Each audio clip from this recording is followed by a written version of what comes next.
7 de la noche, 3 minutos. Desde el día de ayer les hemos dicho que tenemos eh, una presentación muy especial el día de hoy. Voy a ver si acá pongo la cámara para que ustedes vean el libro.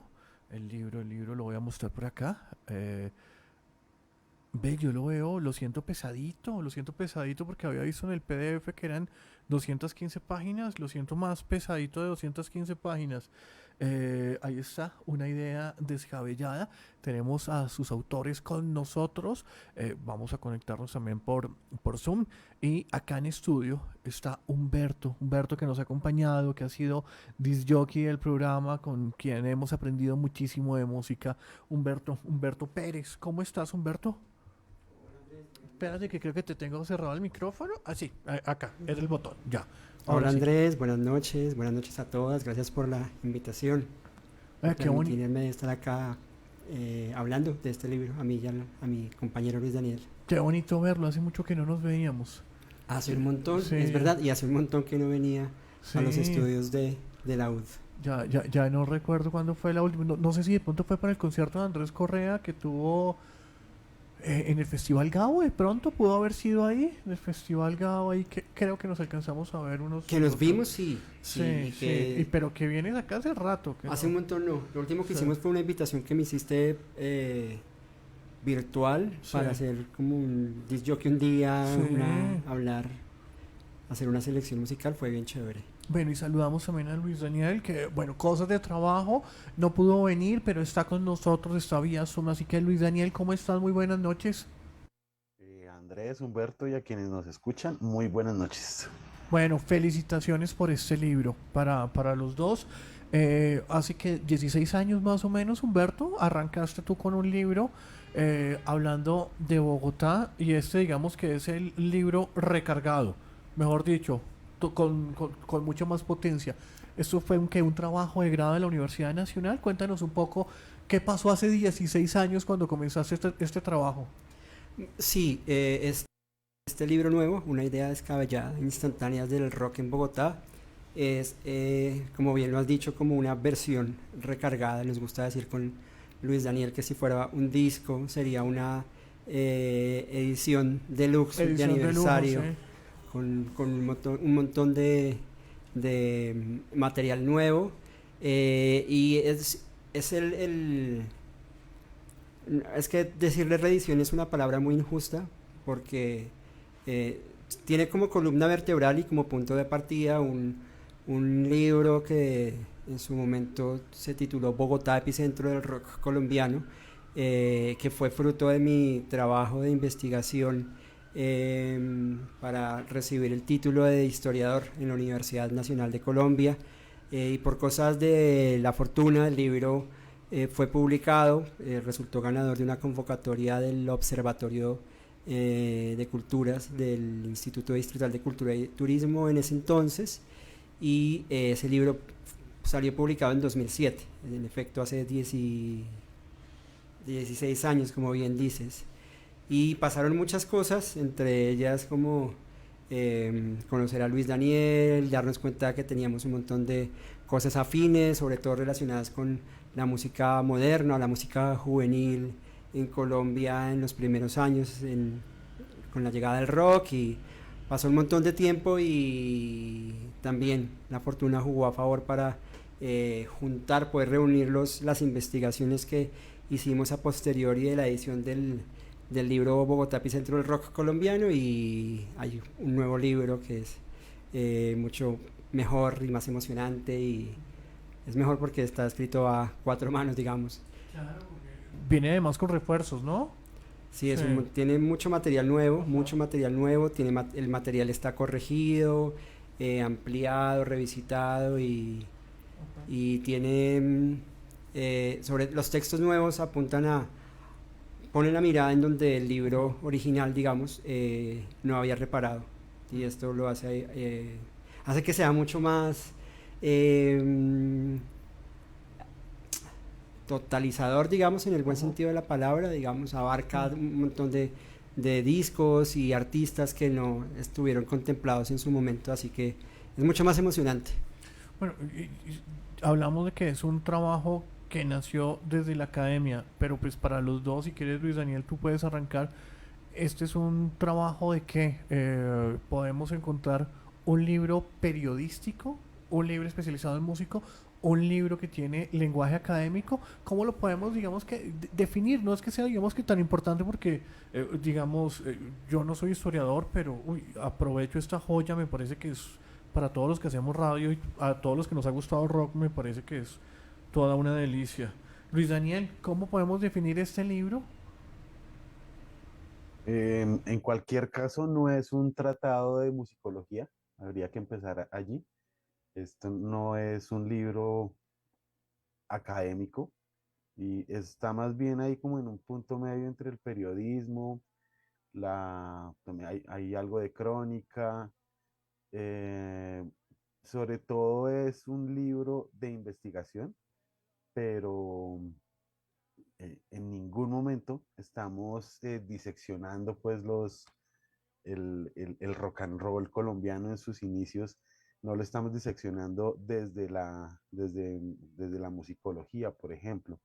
Entonces, en ese caso, sin querer decir que un libro de musicología sea difícil de entrarle o de leer. Este es un libro que está mucho más fresco en su escritura. Aunque, pues, sí, con Humberto sí leemos mucha musicología o hemos leído mucha musicología para dar cuenta de algunos aspectos en este libro, pero tratamos que fuera lo más tranquilo posible, pues para que tuviera una lectura mucho más, pues para que hubiera un acercamiento más tranquilo al libro de parte de quienes lo van a leer. Ustedes tienen una amplia historia en medios de comunicación, llevan mucho tiempo también escribiendo Humberto. Podríamos hablar también que le diste un toque también de crónica o algo así. Sí, yo creo que es un libro más de carácter periodístico, es decir, si bien nace como un trabajo de investigación para dar cuenta de que digamos, las herramientas para abordar un tema de manera historiográfica, si se quiere, estaban allí. Esta edición nueva, en lo que refiere al texto de Bogotá, epicentro del rock colombiano, fue escrita casi en su totalidad. Muchos de los textos, digamos, la introducción, las conclusiones, lo que hacía que fuera un libro de carácter académico no está acá. En cambio sí cuenta con textos escritos por Luis Daniel, que tiene una pluma para el periodismo musical tremendo, y algunos aportes de un servidor que también, digamos, fue entendiendo que para hablar puntualmente de temas específicos y medios de comunicación, cosas muy puntuales, lo mejor era, sí, el periodismo, la crónica narrativa, literaria, pero con mucho rigor. Lo que tiene este libro en cada uno de sus textos, e incluso lo que llevó a corregirlo y a reescribirlo casi, es lo que no ha perdido, es rigor investigativo. Sí. Humberto, ¿por qué arrancaste y por qué utilizaste como ese espacio de tiempo, 1957-1975, con todas las dificultades también para esa investigación? Porque además ustedes son muy jóvenes, yo creo que ninguno de los dos había nacido en esta época, y estamos hablando que fin de la No habíamos nacido, es no habían verdad. nacido, o sea, fin de la Segunda Guerra Mundial, empiezan los Beatles, bueno, no, que los Beatles, primero Elvis Presley, no sé qué más hay atrás, pero acá en Colombia, yo juré que lo primero había sido el Club del Clan, pero ustedes nos traen un material fantástico desde Monitor. Acá tengo que leer a Jimmy Ricebeck con ese primer espacio, es una cosa de Nuevo Mundo, que es ahora que Caracol Radio, ¿cierto? Nuevo Sí, Mundo es así Caracol es. Radio. ¿Por qué cogiste o por qué cogieron este espacio tan concreto? Entiendo el del 57 como por sus inicios, pero ¿por qué cerrar hasta el 75 ahí?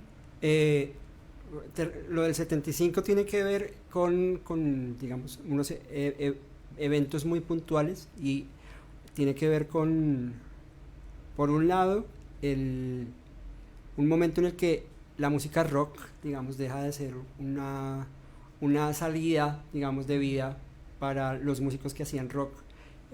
Muchos de ellos deciden emigrar del país por diversas razones. Algunos se van porque se alejan deciden para bienestar propio alejarse del mundo de las drogas. El rock en ese momento estaba, digamos, muy permeado por las drogas duras que empezaban digamos, a causar ciertos efectos en la juventud, en la realización de conciertos. Otros músicos ya tienen familias y el rock no es una vida, una forma de vida que les permita digamos, mantener económicamente a sus familias, a sus hijos especialmente, así que migran a otras músicas de carácter tropical y músicas nuevas como la salsa o como el jazz, y es básicamente eso lo que hace que ese sea la fecha definitiva de cierre. Si uno mira la discografía, digamos, de rock colombiano de 1975 comparada con la de 1976, la producción discográfica como tal es mucho menor, y a partir del 76 hasta más o menos los años en los que vuelve a emerger el rock de la mano de esta moda que llamaron el rock en español o el rock en tu idioma, vuelve a haber una producción discográfica de rock en Colombia interesante y válido, pues como que da cuenta de que algo estaba pasando, como un fenómeno como tal. Pero en el 75 es lo último, por eso esa fecha, pero el responsable de esa fecha realmente es Eduardo Arias, quien escribe a finales de los 80 un artículo llamado Surfing Chapinero, en el que pone puntualmente esa fecha, y luego uno revisa los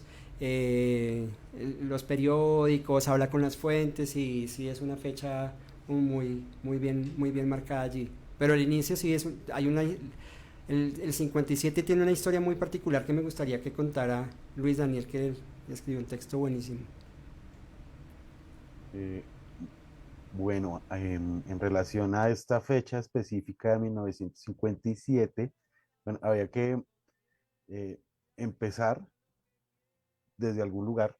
En algún momento del libro se menciona que este año llegó o empezaron a escuchar, en la juventud bogotana empezó a escuchar rock and roll a través de la radio. Eso por un lado. Y por otro lado, es el año en el que se presenta en el Teatro El Cid en Bogotá la película Rock Around the Clock, que causó estruendo en la ciudad. El texto que está aquí en el libro habla de una búsqueda que llegó a otro destino. Y lo digo porque estábamos buscando el año en que fue grabado el que se considera el primer rock and roll colombiano, que es el Very Very Well de Carlos Román y su Sonora Vallenata. No está esto en los archivos de discos fuentes, es nebuloso el año de publicación de este disco, de esta canción, pero hay gente que apunta que es el 57. Entonces yo en esa búsqueda fui a periódicos del año 57, teniendo, em, empezando la búsqueda pensando en que pudo haber sido una canción estrenada en el Carnaval de Barranquilla. Entonces fui a los periódicos de enero y marzo y febrero, en enero, febrero y marzo de 1957, y entonces ahí fue que me encontré la historia del, de la llegada, pues, de la proyección de Rock Around the Clock acá en Bogotá en el Teatro El Cid, y todo lo que derivó esa presentación durante un mes. Pues todos los periódicos le dedicaron columnas de opinión, caricaturas, eh, artículos, algunos más disparatados que otros.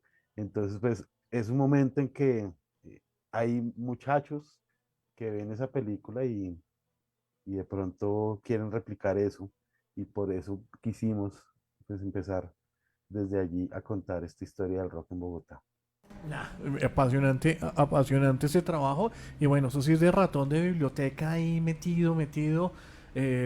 Todo mi respeto.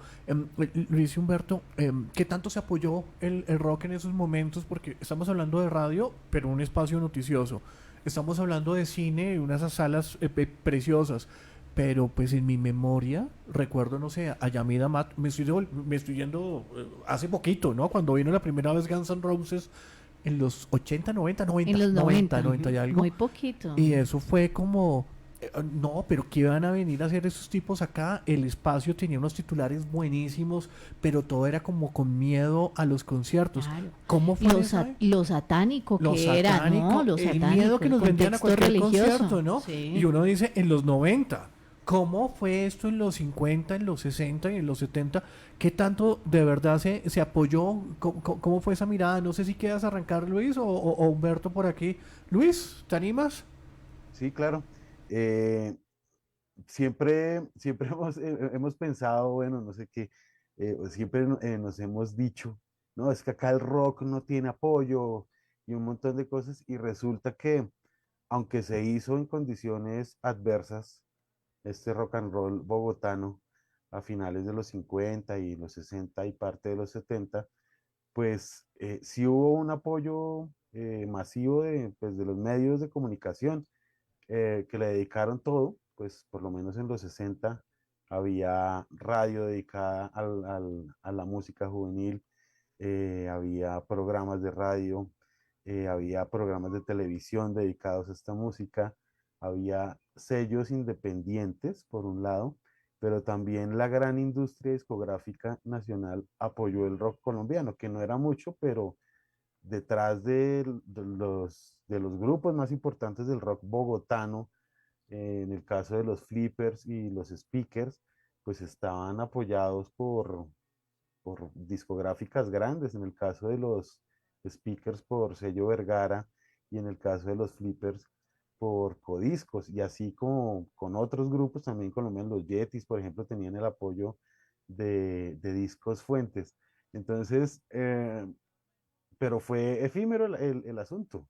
De un momento a otro ya no le pararon más bolas al rock and roll. Acá en Colombia, pues los medios lo abandonaron, y eso también tiene que ver un poco con lo que hablaba Humberto ahora de por qué el año 1975 cierra esta historia, y es que también dejaron los medios dejaron también de interesarse en esta aventura pues que musicalmente era muy rica. No sé, Humberto, si quieras decir algo más sobre lo que fue el apoyo en aquel momento, si te sorprendió alguna cosa por ahí que encontraras. No, ahora que estaban hablando de los titulares, digamos que ocurrieron en 1992 cuando vino Guns N' Roses, el libro este libro, Una idea descabellada, tiene un apartado buenísimo sobre el Festival de Ancón, que fue lo primero que pensé apenas ustedes mencionaron a Guns N' Roses, porque recoge cómo fue realizado este festival con jóvenes emprendedores bogotanos y medellinenses, y cómo el festival fue recibido por la prensa escrita. Este festival contó con el aval y con el respaldo de Álvaro Villegas, un alcalde del Partido Conservador que resultó ser como muy liberal, de mente abierta, abrirle un espacio grandísimo a los jóvenes rockeros y hippies del 71 en el municipio de La Estrella, y cómo los medios empiezan a recoger todas estas noticias de los melenudos llegando a Medellín, de gente ultracatólica intentando conservar este territorio para que no fuera tomado pues por las fuerzas del mal, en fin, y esto está acá y está muy bien documentado. Es un texto que escribió Luis Daniel, y me acordé de eso. Los medios siempre estuvieron presentes siempre y cuando, digamos, pudieran redituar del rock, ¿no? Entonces, así como lo mencionaba Luis Daniel, hay un momento en el que hay una suerte de noviazgo, de enamoramiento entre el rock and roll, digamos, que era una música moderna, juvenil, que estaba de moda, en donde el apoyo de los medios, tanto de radio, televisión, incluso la prensa, se suman, hacen, no sé, fiestas de rock, de música gogo, juvenil, como la llamaban. Carlos Pinzón ahí como clave, ¿no? Claro. Eso es un poco, es una etapa previa, digamos, el momento en el que se incuba el rock en Colombia tiene a dos personas muy importantes, dos personas de los medios muy importantes que hoy en día son más recordados por su trabajo en televisión en los años 80, pero son Carlos Pinzón, que era el conductor de Monitor, y luego Alfonso Lizarazo, que lo secunda cuando se funda una cadena de música juvenil, una cadena radial que se llamó Radio 15. Estas dos personas, más que realmente eran personas que creían que la música juvenil era una alternativa estética, si se quiere, digamos, para la diversión de las personas. No era una cosa, vamos a sacar el jugo porque estaba de moda, no, eran personas que consideraron que podían apoyar a los muchachos porque era una forma, digamos, de vida buena para los jóvenes que querían, digamos, aprender y luego compartir estas músicas. A mí me encanta mucho lo de instantáneas de rock en Bogotá, pues porque yo creo que eso lo hemos visto en nuestra historia, pero sobre todo por la imagen, porque ustedes también le sacan mucho el jugo a la parte visual y eso está muy, pero muy bello. ¿De quién fue esa idea de las instantáneas y también de que en la música pudiéramos ver unas imágenes tan hermosas como las que ustedes tienen acá? Y veo por aquí también un QR, ¿no? O sea, No, no hay. Ah, bueno, el solo QR es de la colección Bogotá Leer para la Vida. ajá, ese, Sí, ese huelga sí, decirlo. El libro sí, hace parte de una colección que se llama ajá, Bogotá Leer para la Vida, editado por Biblored. Es una colección muy bien curada por Biblored, que reúne volúmenes y obras dedicadas a Bogotá. En su momento, pues son como obras clásicas dedicadas a Bogotá que incluyen novela, novela gráfica también, fanzines, arquitectura, crónica, poesía, y contamos con la fortuna de que también hace parte de la música con este libro. Entonces hay un código QR al final del libro para que las personas puedan descargar o acceder a toda la colección, que por supuesto está disponible para su descarga libre en internet. sí, o sea, este libro ustedes los pueden descargar en su casa ya. En la biblioteca digital de Bogotá Así Superior, sí. es correcto. Sí, ustedes busquen una idea descabellada. Igual nosotros vamos a tener una nota mañana en la página y ahí vamos a poner el enlace para que lo puedan descargar. Porque Qué bueno. esto en físico es bien difícil de tener. Son apenas 1000 libros, ¿cierto? Sí, el tiraje inicial Sí. es de 1000 libros, y como nos gusta tanto y por eso estamos Ajá. acá visitándolas y yendo Sí. a otros medios y moviéndolo por las redes sociales, como el libro salió tan bonito y queremos que las personas que les interesa mucho esto y las personas cercanas tengan un libro, la única manera de hacerse un ejemplar en físico es Ir. asistiendo a los eventos de presentación que estamos realizando este mes de diciembre. Sí, pero ustedes arrancaron que en octubre, el Parque de los Hippies, ¿cuándo fue ese encuentro? Eso fue el 28 de octubre, 28 de octubre. sí, bueno, 20 Ajá. algo de octubre. Listo. ¿Cuándo tenemos eventos para ir detrás del libro? Bueno, este mismo viernes festivo, Sí. 8 de diciembre, lo vamos a presentar en La Vuelta, que es este evento, esta feria de editoriales Independiente. independientes, Ujú. Feria Nacional de Editoriales Independientes, en la Virgilio Barco, el viernes 8 de diciembre a las 5 de la tarde en la sala de música. Ah, Vamos no. a hacer una presentación para que se acerquen, va a haber entrega gratuita de ejemplares. Luego nos volveremos a ver el 16 de diciembre en la Roma Records, acá muy cerquita en Teusaquillo, Muy lindo el espacio. ajá, a las 6 de la noche. Y luego en Matic Matic, en Chapinero, el martes 19 de diciembre desde las 8 de la noche. O sea, con ustedes se reza la novena. Está en nuestra Biblia ahora. Sí. Esta va a ser nuestra Biblia. Andrés, yo creo que Sí. quedó faltando la pregunta sobre las instantáneas, porque aquí también hay un trabajo vital Ojo. que se hace desde la propuesta estética, ¿no? Y qué difícil, digamos, encontrar archivos donde podamos encontrar esas imágenes pertinentes, ¿no? A la fecha, pues Sí. en el periodo de tiempo que enmarcan el libro. Sí, yo creo que esta historia la puede contar Luisa, que también... Luis, Eh, tú la cuentas y yo voy contando voy mostrando algunas imágenes para los Claro. oyentes, ¿te parece? Claro que Ah, sí. Desde el principio de la invitación, cuando empezamos a trabajar con Javier Beltrán, quien es el editor de la colección, pues quisimos que fuera un libro colorido, porque de las pocas historias del rock que hay en Colombia o de las músicas en Colombia, pues son unos libros que no ofrecen em, no resaltan la iconografía de estas músicas. Claro, hay que tener en cuenta que son, en el caso del rock bogotano, los documentos son muy pocos, las fotografías son de difícil consecución, los discos también son muy difíciles de conseguir, pero pues ese fue otro trabajo grande que hicimos con Humberto y fue recopilar pues la mayoría de las imágenes que están en este libro.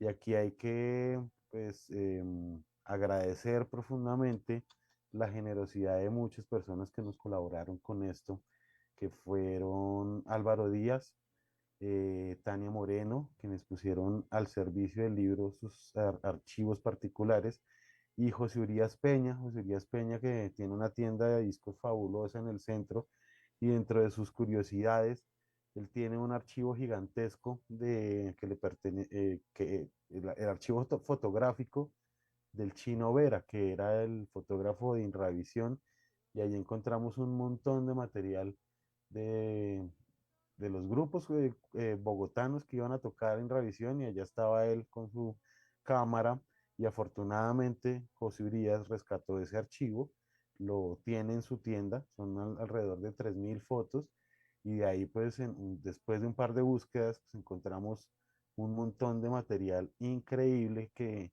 de nuevo aprovecho otra vez para mandarle un saludo a José Urias, quien lo puso al servicio del libro y en esa medida de la ciudadanía, ¿no? Porque después es abrir un archivo que queda en el libro, y es un libro de circulación gratuita que además se puede bajar, descargar a través de PDF. Entonces pues ya también se convierte en un patrimonio de la ciudadanía todo este material fotográfico.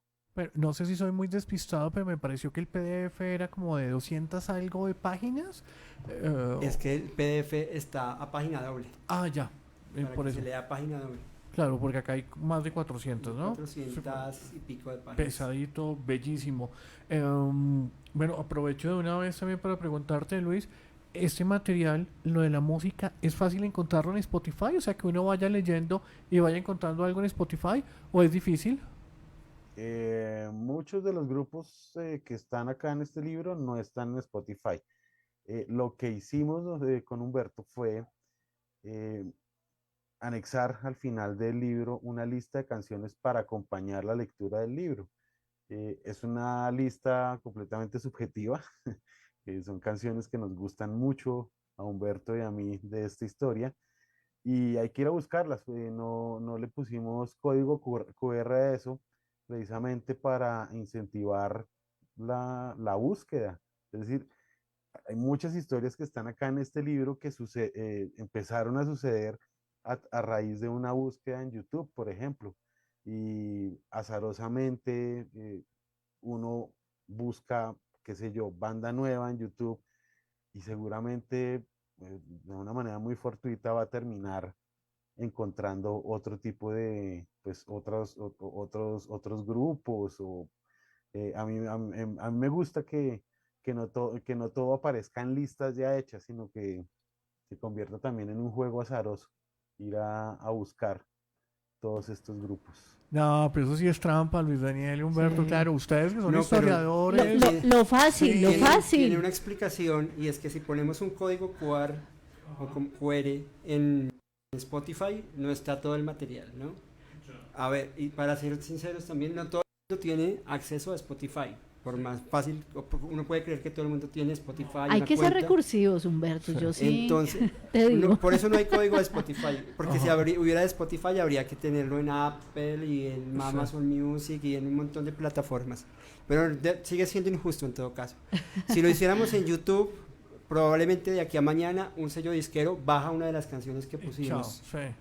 Entonces, imaginamos que este es un libro cargado de mucha imaginación, como hagamos un ejercicio y es como si la gente fuera a una tienda, que la tienda puede ser YouTube, a una disquería, a una Ajá. discotienda, y que busque. Entonces está Emiliano Pinilla, por decir alguna canción, y la tienen que buscar. Y así de a poquitos van haciendo su propia lista. A los 2, 3 días, me lo contaba Luis Daniel, que lanzamos el libro allá en el Parque de los Hippies. El padre de un amigo de Luis Daniel, por su propia cuenta, estaba haciendo su lista en YouTube. Estaba reuniendo todas las canciones, buscaba el video y le sumaba una lista, y eso nos parece más lindo. Claro. Es realmente, si el que quiera escuchar, escucha. Y nos pusieron trabajo además. A mí me late que ustedes son perezosos, no sé. Y Daniel, de verdad, pilas con eso, ayúdenos más. Humberto también. Saquen un cassette más sencillo. No, pero saben que esto puede derivar. Yo solamente voy a dar ideas Sí, en un podcast. Aprendan. No, ya hay podcast, ¿cierto? ¿Hay ¿No podcast? tienen podcast? ¿No tienen podcast? Pero lo hemos pensado también. Claro, Sí. porque yo diría, bueno, vamos a abordar este capítulo del libro y se habla y se pone la música, yo creo que eso sería fantástico. No, y con ustedes de todo, ¿no? Ahí les doy la idea, no sé. Los créditos cuando eso suceda, por Oye, favor. la Te pregunta los es, daremos. Luis Daniel, ¿cuándo sale el podcast? No, bueno, toca cuadrar con Humberto para empezar a leer, a leer el libro y grabarlo. Esa sería una buena idea. Hacer un audiolibro más bien, entonces. No, pero necesitamos un podcast más allá de esta investigación. Con ustedes Bueno, necesitamos pero un podcast. en ese caso, sí hay muchas historias de este libro que antes estuvieron en podcast. Yo tengo un podcast en la Radio Nacional de Colombia que se llama A la Deriva, en el que me he dedicado a contar estas historias de algunas biografías que hacen de personajes del rock en Colombia que hemos olvidado, ¿no? Y de ahí salen varios textos que están en este libro, por lo menos el de Vicky y el de Margie salieron de ese podcast, sino que lo que hicimos en el libro fue unificarlo en un solo texto. Luis Daniel, en esta investigación hiciste, no como una comparación, no, antes una comparación de cómo está Colombia a nivel de rock, o cómo estuvo Colombia con otros países de la región, Venezuela, Perú, Ecuador.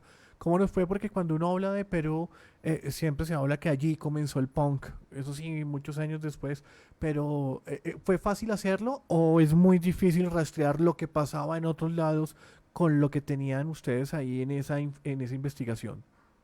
Pues la verdad no hicimos el parangón nunca, pues porque damos por sentado que en todas partes de Latinoamérica sucedió un fenómeno parecido, obviamente en dimensiones mucho más grandes en Brasil y en Argentina y en México, pero a lo largo del libro no vimos necesaria la comparación.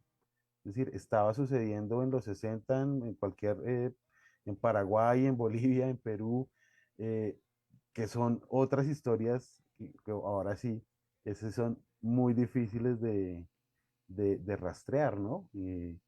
Por ejemplo, la historia del rock en Bolivia, que es riquísima en registros discográficos, pues yo no conozco, Humberto, no sé si ya lo conoce, pero no hay una historia del rock en Quito, por ejemplo, que abarque estos años.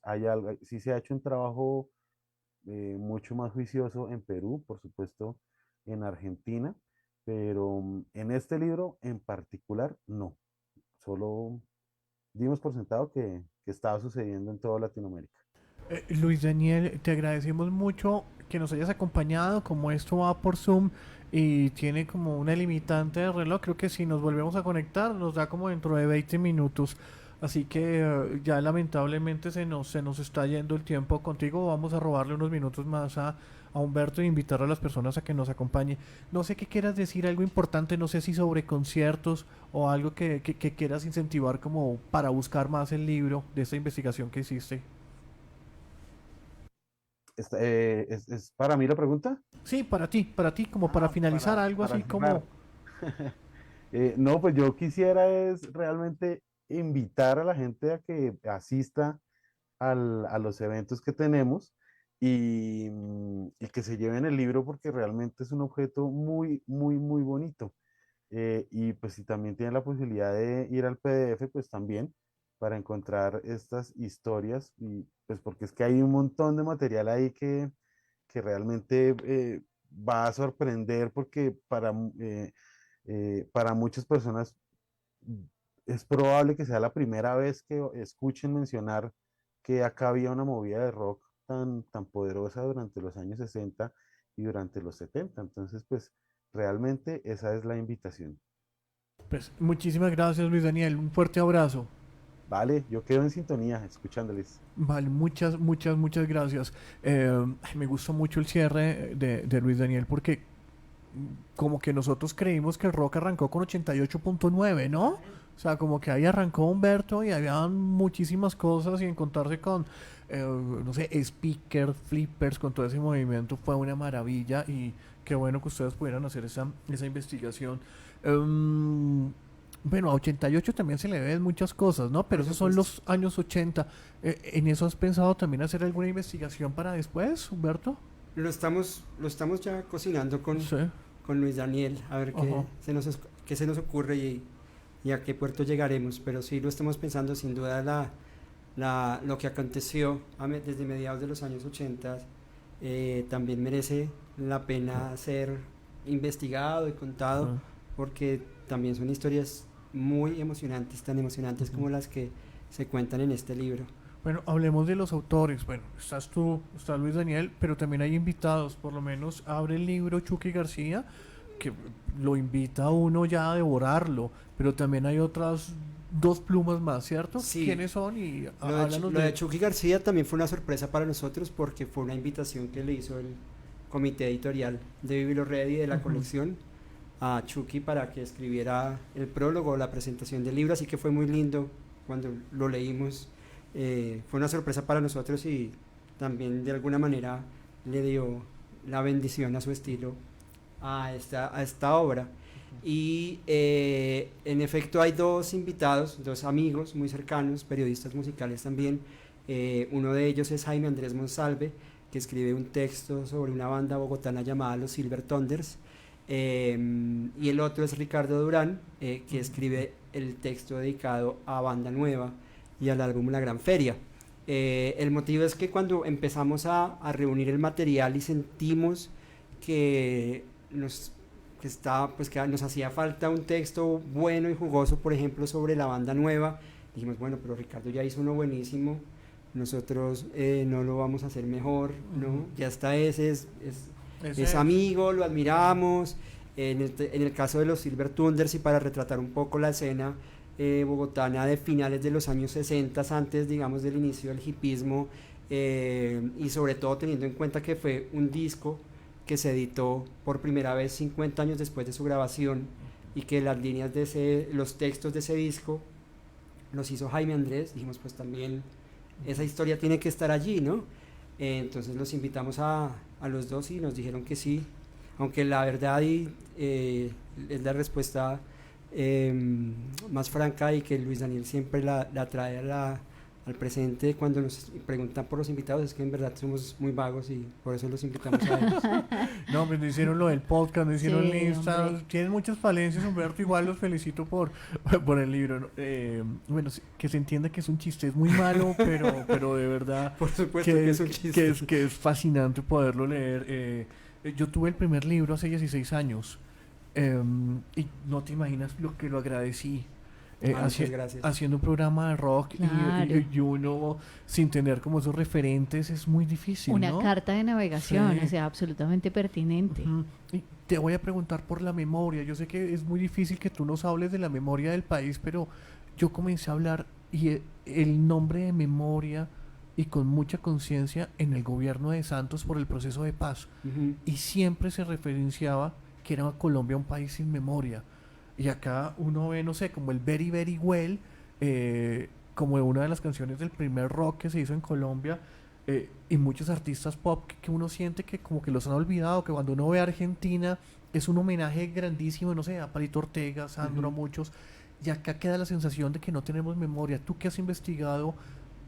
¿Es así o a qué se debe esto? De pronto los medios de comunicación les falta un poquito más de tener conciencia. A ver, yo creo que una de las motivaciones que nos llevó a hacer esta investigación Ujú. o a hacer estas investigaciones que nos tomaron 16 años para Ujú. que se concretaran en un libro, pero fueron textos que fueron apareciendo en diferentes medios de comunicación, escritos principalmente, pues la ausencia de memoria, ¿no? Cuando yo estaba haciendo el pregrado de historia, lo que me llevó a hacer esa investigación fue como que yo disfrutaba mucho del rock argentino principalmente, del español, y yo me preguntaba, ¿y acá qué pasó? Acá seguramente debe haber ocurrido algo, y ahí me di cuenta que teníamos un serio problema de memoria, porque las generaciones del presente del rock colombiano en ese momento probablemente desconocían el pasado más reciente del rock hecho acá, y probablemente las generaciones de los 90s y de los 80s, la mayoría de músicos desconocían lo que había acontecido en los años 60 y 70. Y si los músicos desconocen el pasado de la música que hacen y de qué ocurrió en su país, pues la gente, digamos el público, los aficionados al rock, pues es probable que lo desconozcan aún más, ¿no? Contando o salvando algunas excepciones, como la de Compañía Ilimitada grabando una versión de Genesis, que a su vez era una versión de Cat Stevens. Sí, yo no creo. Luego hablando con, no sé, con los músicos de Morfonía nos decían, no, era importantísimo para nosotros Distrito Especial, pero son excepciones. Y esto nos llevó a hacer estas investigaciones, a preguntarnos por qué no conocíamos a los Speakers ni a los Flippers o a la cantidad de bandas que surgieron en estos años. Y luego, con el paso de los años, después de la edición del primer libro, también me hizo preguntarme a mí, y bueno, a Luis Daniel también, por qué desdeñábamos un poco, porque marginábamos otras historias de la música juvenil que acontecieron en esos años en Colombia, que son igual de emocionantes, y tenía que ver un poco con esa necesidad de contar en ese momento cómo había sido el rock más eléctrico y salvaje y provocador en Bogotá en esos años, y a mí me llevó eso a no hablar de los intérpretes, de las cantantes, de los cantantes, Karol, de la música Oscar Golden, protesta. sí, Sí, exacto. sí. ¿No? Hay un sesgo, Sí. creo que por ingenuidad. La ingenuidad me llevó a no hablar de ellos. Bueno, también la necesidad de acabar un trabajo de grado que tenía que acabar de entregar, pero con el paso de los años, con el descubrimiento de los discos, con la escucha de los discos, me maravillé con esto que no había tenido en cuenta. Escuchar, Harold era una arreglista increíble y un compositor increíble, no solo era un cantante. Cuando uno escucha los discos de Harold de finales de los 60s y comienzos de los 70s, su trabajo de exploración del rock y el jazz en el álbum Evolución, o a cantantes como Vicky, que es la cantautora con todas las letras más importante de Colombia, y así, y otros, digamos, artistas menos conocidos, como ahora son muy conocidas, pero descubrir a Elia y Elizabeth, que son maravillosas, o descubrir la discografía entera de Ana y Jaime y perderse maravillado también. Muchos adjetivos, pero sí, es que yo escucho esa música y es hermosa. Nos llevó a que había que contarla, sobre todo porque eran músicos, eran una sola pandilla, ¿no? O sea, las bandas de rock tenían sus discos, pero al mismo tiempo eran las bandas de soporte de las cantantes y de los cantantes de la balada o del pop o de la canción melódica. Así que había que hacerle tenían que estar porque si no es una historia incompleta. No, pues, yo te quiero contar unas anécdotas tan sencillas como estas. Yo trabajé en el estadio y tuve, no sé, fácilmente 10 años al lado de Arturo Astudillo. Y lo descubrí mucho después. No sabía que él era el gran Arturo Astudillo. Me decía, oiga, pasa esta canción de Millonarios. Listo, bien. Teníamos como una buena relación. Hasta que después dije, no puede ser que era Arturo Astudillo, Imagínate. el grande. Entonces ya lo trajimos acá, nos hizo un especial de música, tocó con su guitarra. Yo me decía, "Uy, ¿qué pasó? A mí me gusta mucho el fútbol, escucho a Hernán Peláez y ahí he escuchado esas voces de rock que yo jamás escuché, que jamás entendí que eso hacía parte también de nuestra memoria. Súper artista, guitarrista, Ajá. compositor, arreglista, productor, pues el productor hablando de los Ajá. 80s, es el productor del primer disco de Pestilencia. O sea, un señor artista. Carbonó, un artista tan grande como ese, que jamás lo había relacionado yo con el rock, ni con la música, ni la importancia de la guitarra. Entonces uno sí necesita mucho estos libros, de verdad que son una absoluta maravilla. A ver, yo tengo acá algunas preguntas pendientes. La investigación. No, te quería preguntar también lo mismo que le pregunté a él. Estamos muy lejos de Perú, Ecuador y Venezuela, ¿no? O sea, hoy todavía no somos unos países hermanos musicalmente, ¿no? ¿Tú cómo lo ves? No, que yo creo que estamos es lejos de interesarnos de hacernos ¿Sí? preguntas, de indagar los Ajá. discos, los archivos y de a partir de eso establecer vínculos que resultan muy evidentes, ¿no? Hablando de música juvenil, pero también hablando de músicas tradicionales, pues es que son países absolutamente hermanos y vecinos. Sí.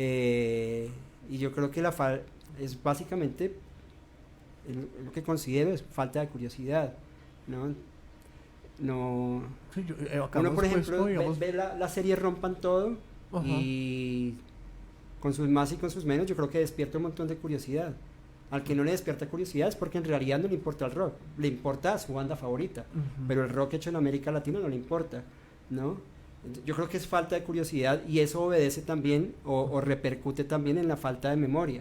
Si no tenemos curiosidad por la música que yo hago como artista, quién la hizo antes que yo, Ujú. por eso yo creo que países como puntualmente Argentina, México y Brasil y Uruguay han cosechado mejor, digamos, su pasado. Lo siembran permanentemente su pasado y cosechan tanto en música nueva como en el respeto y el legado de sus músicas antiguas o viejas. Igual es duro que lleguen, ¿no? Digamos, yo me acuerdo aquí con el cuarteto de Nos que hablábamos, de, oye, ¿ustedes no se sorprenden con ese éxito?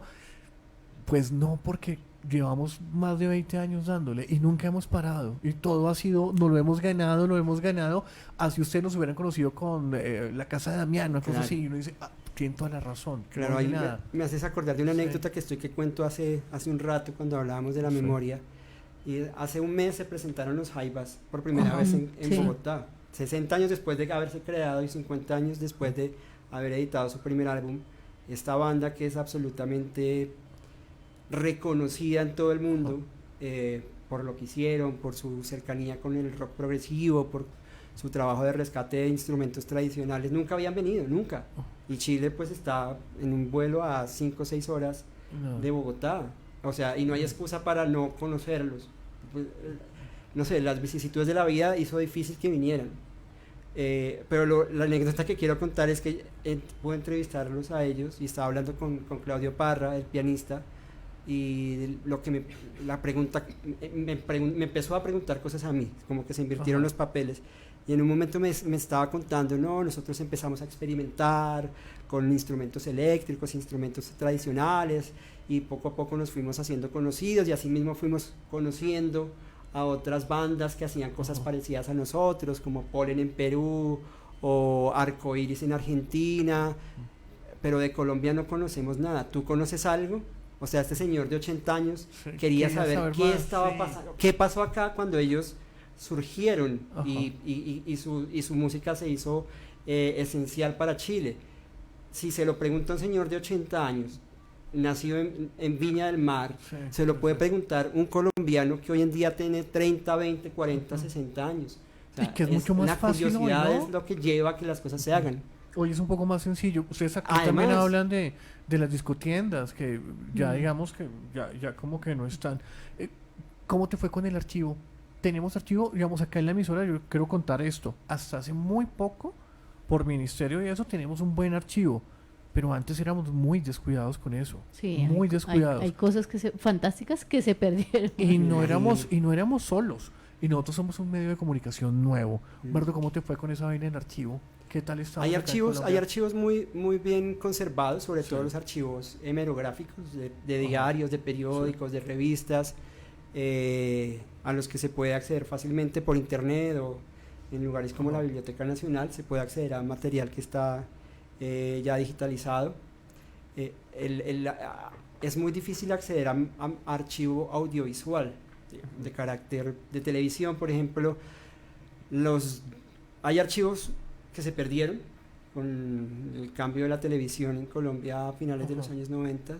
Muchas productoras perdieron su material, otras productoras son muy celosas de su material, y en ese sentido es muy difícil poder acceder para hacerlo público o para compartirlo con el público, ¿no? O eran cassette y grababan encima de eso y no quedaba nada, claro, sí, las que lo descuidaron, bueno, pero las que lo conservan son muy celosas. Y los archivos de radio no son muy, como tú lo dices, no son muchas las emisoras que tengan un material antiguo conservado, así que básicamente apelamos a la memoria de los protagonistas de la época, al material fotográfico que nos fue cedido gentilmente por otros protagonistas de la época y otros curiosos y gomosos de esa música y del pasado, como José Urias Peña, que es el propietario de gran parte del archivo del Chino Vera, el fotógrafo de Inravisión durante gran parte de la televisión en Colombia, y las colecciones de discos también es como a lo que se puede acceder hoy en día.